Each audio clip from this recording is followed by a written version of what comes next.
Selamat pagi saudara-saudaraku yang sekarang ini di rumah untuk mendengarkan pembelajaran kita di pagi hari ini buat mahasiswa-mahasiswi ya. Kita sekarang sudah memulai mata kuliah waralaba.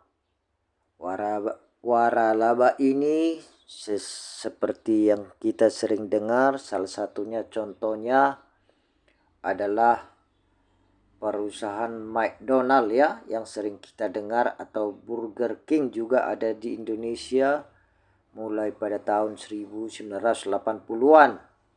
Mulai dari KFC atau McDonald dan Burger King, tapi kita coba belajar mengenai masalah waralaba di Indonesia. Ini sangat penting karena semakin berkembangnya perusahaan-perusahaan waralaba di Indonesia sekarang. Coba kita terangkan ya. Mari kita, kalau ada pertanyaan nanti bisa dibuat dalam sesi tanya jawab. Terima kasih, sebentar kita akan terangkan.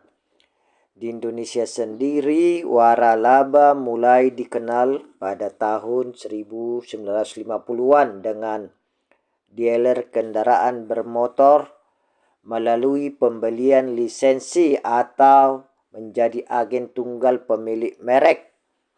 Waralaba di Indonesia berkembang dengan masuknya waralaba asing ke Indonesia pada tahun 1980-an mulai dari KFC, McDonald's, dan Burger King. Pesatnya pertumbuhan penjualan sistem waralaba dikarenakan faktor popularitas dari pihak pemberi waralaba itu sendiri. Dengan berkembangnya bisnis waralaba di Indonesia, maka lahir pula ketentuan-ketentuan lain yang mendukung kepastian hukum dalam format hukum waralaba. Ketentuan itu adalah keputusan Menteri Perindustrian dan Perdagangan RI nomor 259/Cap/7/1997 tanggal 30 Juli 1997 tentang ketentuan tata cara pendaftaran usaha waralaba, Undang-Undang Nomor 14 Tahun 2001 tentang paten, Undang-Undang Nomor 15 Tahun 2001 tentang merek, dan Undang-Undang Nomor 30 Tahun 2000 tentang rahasia dagang, dan Peraturan Pemerintah Nomor 42 Tahun 2007 sebagai pengganti dari Peraturan Pemerintah Nomor 16 Tahun 1997 tentang waralaba yang sudah dicabut. Berikut ini adalah beberapa dasar hukum Indonesia yang digunakan untuk waralaba. 1. Perjanjian sebagai dasar hukum dari keberadaan waralaba dengan dasar hukum pasal 1338 ayat 1, 1233 sampai dengan 1456 KUHP Perdata. Para pihak bebas memperjanjikan apapun sepanjang tidak bertentangan dengan hukum yang berlaku, kebiasaan, kesopanan, atau hal lain yang berhubungan dengan ketertiban umum, juga tentang syarat-syarat sahnya perjanjian. Hukum keagenan sebagai dasar hukum KUHP dagang dan ketentuan-ketentuan yang bersifat administratif seperti berbagai ketentuan dari Departemen Perindustrian dan Perdagangan seringkali ditentukan dengan tegas dalam kontrak waralaba bahwa di antara pihak-pihak pemberi waralaba dengan penerima waralaba tidak ada suatu hubungan keagenan. Undang-undang merek, paten, dan hak cipta sebagai dasar hukum waralaba. Berhubungan ikut terlibatnya merek dagang dan logo milik pihak-pihak pemberi waralaba dalam suatu bisnis waralaba apalagi dimungkinkan adanya suatu penemuan baru oleh pihak-pihak pemberi waralaba yang dapat dipatenkan. Undang-undang yang dipakai dalam Undang-Undang Nomor 19 Tahun 1992, Undang-Undang Nomor 6 Tahun 1982, dan Undang-Undang Nomor 7 Tahun 1987. 4. Undang-Undang Penanaman Modal sebagai dasar hukum. Waralaba justru dipilih biasanya untuk mengelak dari larangan-larangan tertentu bagi perusahaan asing ketika hendak beroperasi lewat direct investment. 5. Peraturan-peraturan lain sebagai dasar hukum. A. Perizinan usaha, pendirian usaha, dan lain-lain. B. Ketentuan ketenagakerjaan. C. Hukum perusahaan. D. Hukum pajak. E. Hukum persaingan usaha. F. Hukum industri bidang tertentu, misalnya aturan tentang standar mutu, kebersihan, dan aturan lain yang bertujuan melindungi konsumen. G. Hukum kepemilikan. H. Hukum tentang rencana tata ruang. I. Hukum tentang pengawasan ekspor impor. J. Hukum tentang bea cukai. Sekarang kita coba belajar mengenai keuntungan dari sebuah sistem waralaba. Keuntungan dari sebuah sistem waralaba adalah relatif lebih aman daripada memulai suatu usaha dari awal serta lebih adanya struktur dalam usaha. Waralaba dapat dikatakan sebagai sebuah usaha mandiri karena terdapat batasan campur tangan dari pihak pewaralaba. Selain itu, merek yang dipasarkan relatif lebih mudah dikenal karena jumlah cabang dengan mudah bertambah dengan kualitas produk yang sama dan telah dikenal oleh konsumen. Pewaralaba memperluas usahanya dengan lebih cepat dan efektif dengan adanya investasi dan permodalan dari pembeli atau terwaralaba. Waralaba diawali dengan adanya perjanjian atau kontrak antara pihak-pihak pemberi waralaba dan pihak penerima waralaba.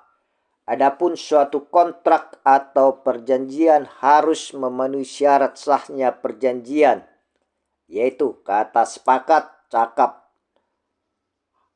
hal tertentu, dan suatu sebab yang halal sesuai dengan pasal 1320 KUHP Perdata.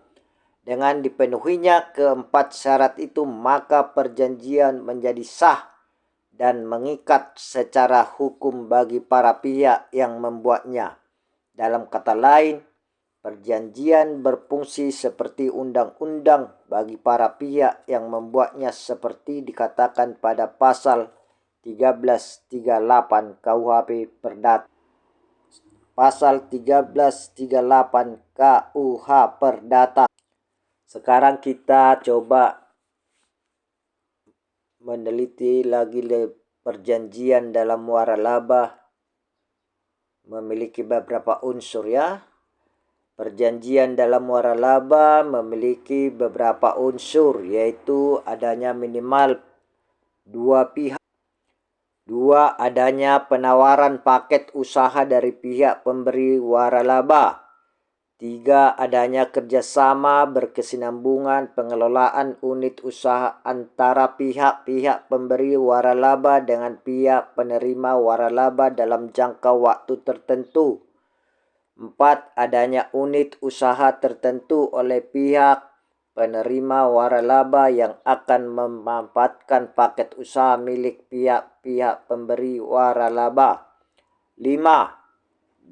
Dan adanya kontrak hukum tertulis antara pihak-pihak pemberi waralaba dengan pihak penerima waralaba untuk menjamin adanya perlindungan hukum di antara kedua belah pihak dan menjelaskan hubungan hukum antara keduanya dan aktivitas usaha yang dilakukan atas nama Waralaba dengan pengaturan dan standar mengenai prosedur kerja yang ditetapkan oleh pihak pemberi waralaba.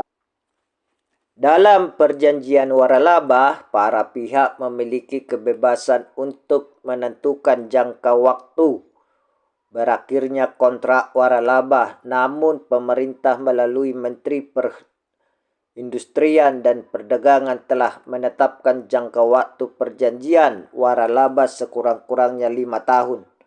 Jangka waktu ini sendiri dapat diperpanjang. Perjanjian waralaba ini akan menimbulkan suatu akibat hukum, yaitu pelaksanaan perjanjian itu sendiri. Pelaksanaan perjanjian memiliki konsekuensi bagi pihak-pihak yang membuatnya, yaitu adanya hak dan kewajiban bagi para pihak. Hak dan kewajiban ini menuntut dipenuhi secara benar dan seimbang sesuai yang para pihak telah perjanjikan. Sekarang kita coba mengenai apa itu waralaba atau sesuai dengan peraturan pemerintah ya. Sekarang kita lihat di pasal 1 ayat 1 peraturan pemerintah nomor 42 tahun 2007 tentang waralaba mendefinisikan waralaba sebagai berikut. Waralaba adalah hak khusus yang dimiliki oleh orang perseorangan atau badan usaha terhadap sistem bisnis dengan ciri khas usaha dalam rangka memasarkan barang dan atau jasa yang telah terbukti berhasil dan dapat dimanfaatkan dan strip atau digunakan oleh pihak lain berdasarkan perjanjian waralaba. Pasal 3 Peraturan Pemerintah Nomor 42 Tahun 2007 menyatakan bahwa waralaba harus memenuhi kriteria sebagai berikut. Memiliki ciri khas usaha, terbukti sudah memberikan keuntungan, memiliki standar atas pelayanan dan barang dan strip atau jasa yang ditawarkan yang dibuat secara tertulis, mudah diajarkan dan diaplikasikan, adanya dukungan yang berkesinambungan dan hak kekayaan intelektual yang telah terdaftar.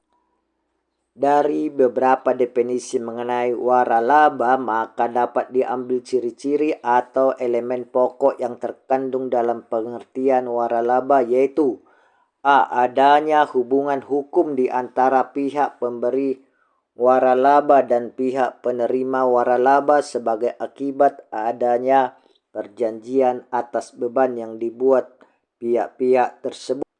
B. Adanya pemberian izin untuk mempergunakan kekayaan berwujud dan atau tidak berwujud dari pihak pemberi waralaba kepada pihak penerima waralaba. C. Adanya cara pendistribusian barang atau pemasaran di bawah kendali metode pihak pemberi waralaba. D. Adanya penggunaan nama dagang dan atau merek dagang milik pihak pemberi waralaba oleh pihak penerima waralaba. E. Adanya bimbingan pengelolaan pihak pemberi waralaba terhadap unit bisnis milik pihak penerima waralaba yang dijalankan dengan nama dagang dan atau merek dagang pihak pemberi waralaba. Dalam beberapa hal terdapat kemiripan antara waralaba dengan lisensi. Padahal jika dilihat lebih jauh maka terdapat perbedaan antara kedua hal tersebut. Adapun perbedaan antara lisensi dan waralaba menurut Utomo Jotoa adalah sebagai berikut. 1. Pertama, fokus. Waralaba berfokus pada sistem bisnis, lisensi lebih fokus pada hak kekayaan intelektual atau HKI. Di waralaba harus ada sistem support, ada pra-operasional, pra-launching, dan ada supervise launching, dan ada pasca launching. Kedua, marketing communication. Dalam waralaba ada unsur yang terpusat, full advertising, fund, dan national level spending yang berasal dari franchisor. Dalam lisensi tidak harus terpusat. Ketiga, terkait dokumen HKI di Indonesia, waralaba dapat berbentuk surat permohonan pendaftaran merek. Seharusnya dan sebetulnya sudah menjadi sertifikat. Tapi karena di Indonesia prosesnya panjang, maka boleh dalam bentuk surat permohonan pendaftaran merek. Dalam lisensi merek itu harus sertifikat merek. Keempat, terkait regulasi.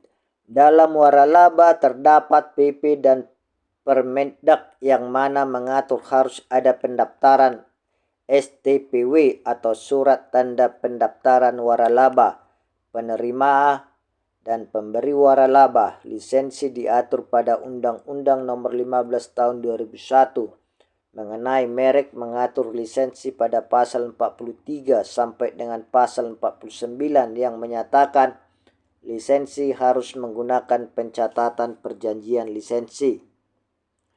Kelima, masalah saksi. Dalam waralaba ada peringatan tertulis 3 kali dan denda paling banyak 100 juta. Sedangkan dalam lisensi merek tidak terlalu ketat saat ini karena Departemen Hukum dan HAM sedang merumuskan peraturannya